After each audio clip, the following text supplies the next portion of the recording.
got ski gear really early. Like we're probably going to see ski gear this year that's going to come out in the next year. And we get to ski on some really amazing stuff. So I'm going to start by telling you a little bit about the Forza Carver ski. Rossi brought back a new collection for this coming season, which is geared towards a front-side skier. What we have around here in Mid-Atlantic, even up in obviously New England too, some nice narrow trails. We got some quick turning and hard snow, or pack powder as we would call it. But this new Forza collection, for the skiers that have been around for a while, if you remember the Rossi, the Classic 80 and the Classic 70, which were wide body Carvers, this ski definitely has some of that DNA. And for around here in New England, I think it's one of the best options of a ski at about 78 millimeters or so underfoot as a system ski. Trish, Head came out with a new women's ski for this year. Yeah, so Head came out with the Joy line back in 2014. So 9 years ago, they came out with that entire lineup, and they touted it as light done right, and they did a very good job of it. It was a ski collection that from the ground up was built for women. It wasn't a takeoff of anything from the men's side of the wall. And then we saw some of that technology moving into the men's side of the wall with the unisex skis. This year, they changed it a little bit. They changed the construction. They have added what they are calling, I gotta refresh my memory, energy management circuit, which helps to provide an energy base going through the ski so that you get that snap and that pop that you want out of the ski. They also narrowed the construction so the tip is a little bit narrower. It's also got a tiny bit of rocker so it enters the turn really smoothly and then gives you that energy through that ski turn. They also are offering the ski with their protector binding. The protector binding was introduced last year, and it is well known to be, the heel releases laterally so that in that slow twisting fall, you're not as likely to torque your knee. And the next ski film is Essential. Rossi last year, like a lot of manufacturers, are very committed to the environment. So they wanted to make a ski as environmentally friendly as possible. And they came up with the Essential, which is 75% recyclable. It can be sent back to Rossignol. If you saw some chairs over there, those are made out of some discarded skis that they use for testing. This is not your typical pine cone mulching Subaru wagon, rusted out guy driving. This is off of the Rossi Hero platform. This is an extremely tenacious, fun ski to ski. So if you're looking to combinedly save the environment some and also get on a ripper of a ski, this one here is a kick in the butt. So it's something that I would definitely recommend trying. And then from a smaller manufacturer we started working with last year, which was Forefront, is the MSP collection, and they expanded last year with this new one, is the MSP 91. This is an ideal wider East Coast ski. Something to ski you want to take into the trees. It's built really well, it's durable, it's solid, it's quiet on the snow, and it's wide enough again. If you hit some soft snow, yet it does have a ton of great shape to it. So if you're looking for a ski that has an extremely versatile ski with an off-piste bias, take a look at these. They really surprised us when we got on them last year. It's a lot of fun. Again, we're just showing some examples of some skis that are coming for this year.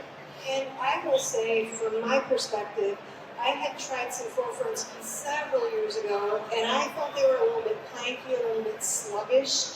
When we got on the MSP collection for Forefront this past year, it blew me away, and it was one of the skis that came out on the snow really frequently, especially with the big snow year we had. It was a super fun, playful, turny ski.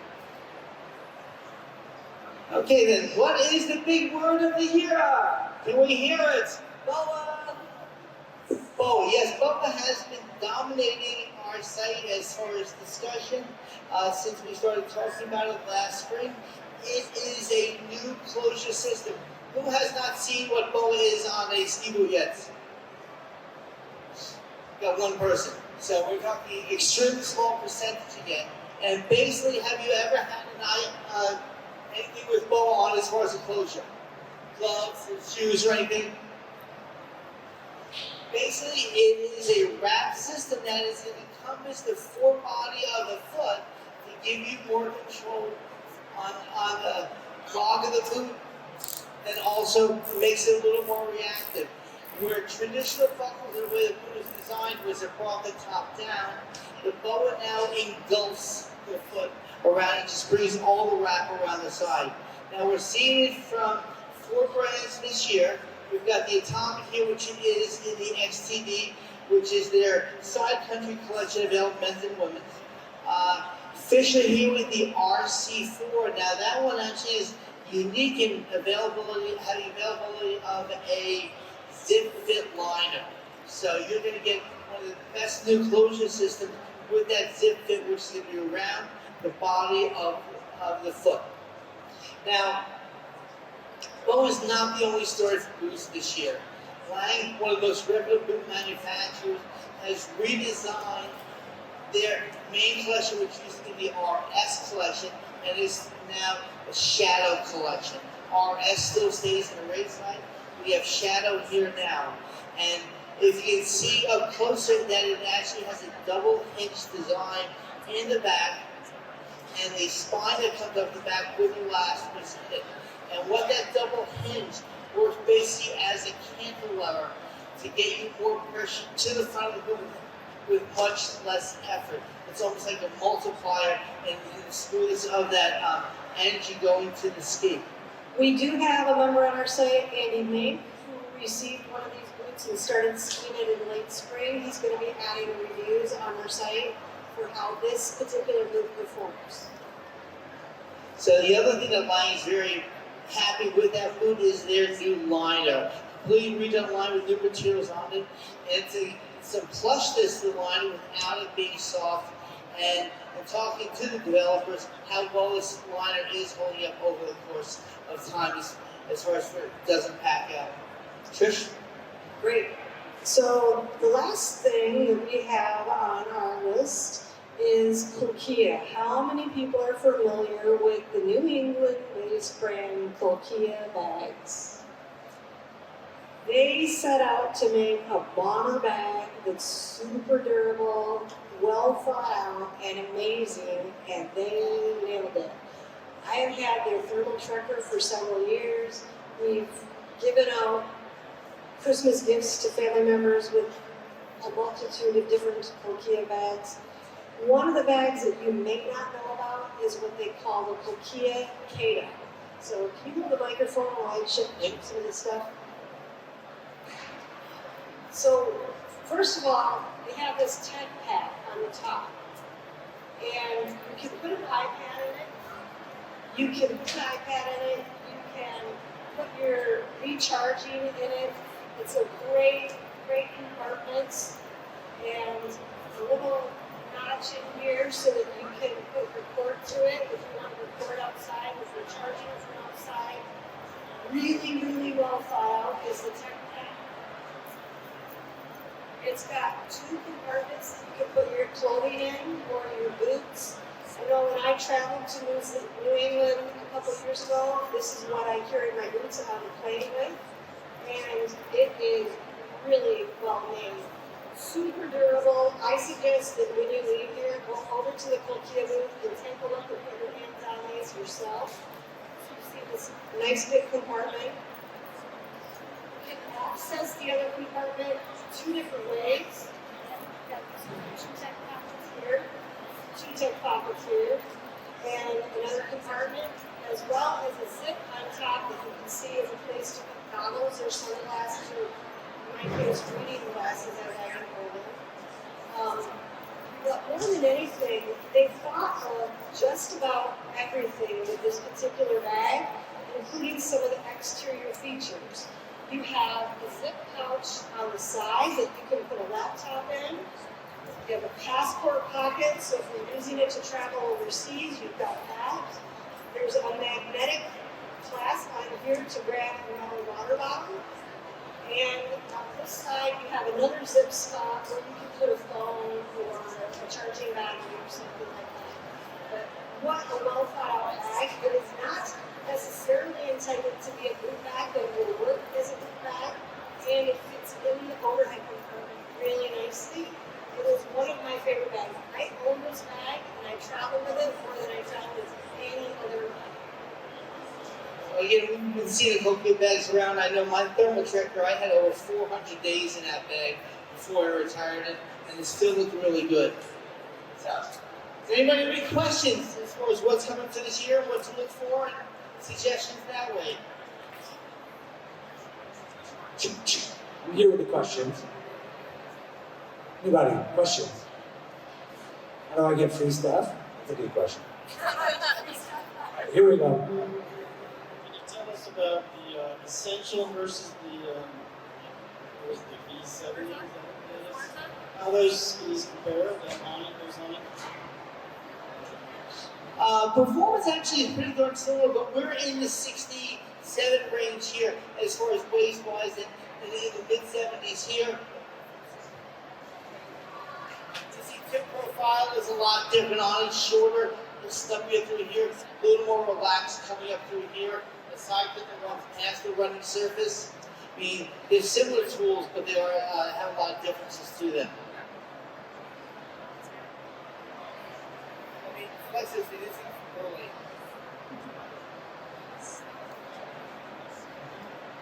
Depending on my budget, how many skis should I have on my quiver? And plus, And plus one. yeah. And the perfect quiver size is 3, maybe 4, 5, 6 is a good number. 7 is good. 8, you powder 8s. 9's almost 10, so just over 10. Powder 11s. What are the three? It depends where you are. I mean, it's a great question. We get what's the best ski? What's best all-mountain skis? I mean, we can line up 10 skis as 10 different people and get 14 different answers on what's the best ski. There's no bad skis, but there's a lot of wrong skis. But depending on where you are for 3 skis, Ives or Tahoe, I like something in the mid-70s, mid to upper 80s, and probably right around 100. I was busy talking over there. Did you talk about what to do on demo days? We did. Demo days are getting tougher and tougher. And the tough thing with demos is when you're demoing a ski, you're demoing 4 things. The conditions, the tune of the ski, the body that's on the ski, and lastly the ski. And if you're considering comparing different skis, unless you ski those skis in the same day, same conditions, with all those variables, it's near impossible to tell. And then if you're down between 2 skis, quite frankly, go by color. Doesn't matter, I mean, they're all good. Skis are really nuanced differences. And when we go to ski demos, we're pretty savvy about how a tune works. So we'll go up to a manufacturer and say, hey, I got on this ski, it's not performing like I think it should, maybe check the tune. It's either too aggressive of a tune, or maybe it came raw and it's got a flat base level, or it's railed. You know how hard it is to turn a ski when it's railed. It's good.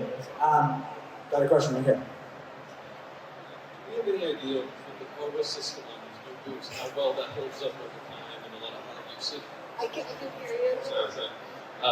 With the BOA system on these new boots, do we have any idea how it holds up over a lot of use and heavy usage? Well, they have about 5 years working in the design. One of the things that they work on, you'll notice how thick that cable is. So it's significantly thicker than what we've seen in BOA boots in the past. Same thing with the dial on it. Yeah. Figure it's also bidirectional dial, where previous BOAs were not. The dial is meant to be knocked off in a severe situation and popped back on. And the cable on this, I can't remember the exact difference, but the tensile strength on it is really significant. Like, you can't cut it with a pair of side cuts. The chair. I hope we're getting this on film for the manufacturer. That's how hard this is People think if you walk past it, you're gonna knock it off, or if you're looking the wrong way. This thing is on really darn strong, and when it does come off, it's pop right back on.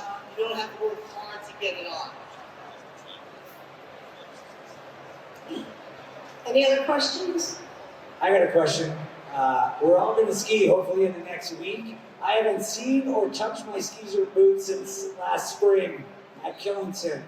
What should I do? What should I look for when I get my skis and boots stuff out ready to ski this? My recommendation is that you take them to a shop and have an AST double check on your binding every fall before you get out on snow. There are different variables. If you've got new boots, you need to check and make sure that your binding and your boots are compatible, because with the entry of grip lock several years ago, some people have older bindings and it's not compatible. So there's a lot, dust them off. Ideally, they do wax them, so if you bring them into that binding test, have them wax the skis. A nicely waxed ski is a smooth ski and a fast ski, and it just makes the whole experience a lot more fun. Absolutely. I'll keep it going here. So when's the best time to buy skis? When are they the cheapest? Or Al right now, right here too. Most affordable is usually late spring. Sometimes you'll find a tent sale in like September, and maybe you'll find some good deals there. If you are somebody that's on either end of the size scale, either you're really tiny or you're a big guy, it's better to get it first thing when they have land in the shops, because frankly, those are the sizes that sell out quick, and you're likely to not get what you want. You asked the question, when's the cheapest time to buy? So you're obviously thinking about getting skis in your mind as a consumer. It's all the end of the season. Warren Miller says, if you wait a year, you'll be 1 year older when you do. Why do you want to miss a full season of skiing to save $200? Go out and have fun. Absolutely. Question, here we go. So I've never actually been skiing before, so I just have a general question. When you buy a pair of skis, can you use them for life? I didn't hear the last part. Can you use a pair of skis that you buy for life, or do you have to buy new ones like over time or something? Our recommendation usually is that you buy, if you're an absolute beginner, buy a beginner ski. It's going to set you up for success, and when you start skiing, you should expect to not be skiing on that ski next year, because you should be advancing to a point where you need another ski. We were saying that you date your skis, you marry your boots. You'll invest the money in your boots and a ski you can rotate out as you progress and get better. And for your parents out there, kids need to grow out of equipment, not into it. Do not expect that boot to get little Susie through middle school, high school, 6 years of college, and her first 2 marriages. Right? But seriously, if you go to a good boot fitter and get set up well with your boots, you'll keep your boots for a long time. But your skis, you should, if you're a beginner skier, you should be moving out of that ski after some lessons. And we have some good instructors here that can, give you some advice on that as well. But I would say sign up for a lesson, do it right, set yourself up for success. Here. Where's the uphill gear, the 18 gear? The good Lord invented ski lifts for a reason. Who am I to argue? Well, at least I'm not a religious man. At least we have the XTD boot here. I actually own this boot. I've been skiing it since since March, and I really like it. And this has a huge range of motion. The XTD line from Atomic has a really great range of motion for hiking. Anything else real quick? Got one back here. Boot.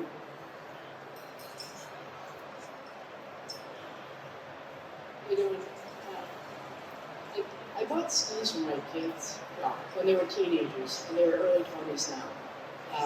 How can you find out the age of the bindings to ensure that they're still in You should take it to a shop and have them check it, ASTM, and they have a list. Every year a list comes out that will tell the shop whether or not those bindings are indemnified. I mean, who planted you here? I mean, that is a fantastic question. Yes, like you said, and you asked earlier, getting your skis waxed and ready for the season. Getting your bindings checked, same thing. Bindings are like tires on your car. Tires are the most important safety feature on the car. It's what holds you to the ground. Bindings hold you to the skis. Get them checked. Older plastics can deteriorate. When somebody says, oh, my equipment might be 5, 7, 8 years old, in my head I immediately add another 50% to that. It tends to be a little bit older than that. And the question becomes, is it of current standards? Any more questions? Oh, right up here, coming. We're gonna probably have to wind it down. We got 1 minute. Do you need summer wax? You can say, and you can't wax a ski too much. The So more wax you put in it, the happier that's going to be, and the faster that ski is going to be. Keep waxing, keep waxing. We've got on our YouTube channel, and speaking of YouTube channel, subscribe and like those shows. But I do have a thing on a couple of videos on waxing. Some simple methods that you can use is to save wax and be more efficient, because wax is not cheap anymore. Yeah. And to close things out, you see what's on the screen? We're gonna say 1, 2, 3, and everybody says that at the same time. Ready? 1, 2, 3. Skiing is fun! If you enjoyed this informative video, hit that bell, subscribe so that you'll stay up to date on the new videos, and check out SkiTalk.com for more ski-related content. Also, please follow SkiTalk.com on all of your social media channels. No scenes from Hot Dog the Movie were reenacted during the production of this video.